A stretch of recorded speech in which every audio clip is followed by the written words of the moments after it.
Good morning guys! Dagdagan natin yung ating cereal. Kasi konti lang yun. Tingnan natin kung may laman. Meron pa laman. Sayang. Sama natin. Yan ang gusto kong almusal ngayon guys. Mabilis. Tapos lalagyan natin ng tubig.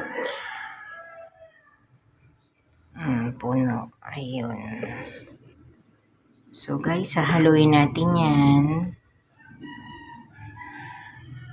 Kasi marami kong gagawin ngayon guys, kaya ako nagmamadali.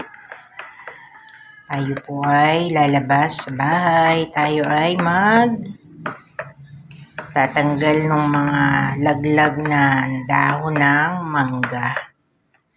At tayo po ngayon ay maglilinis doon sa labas.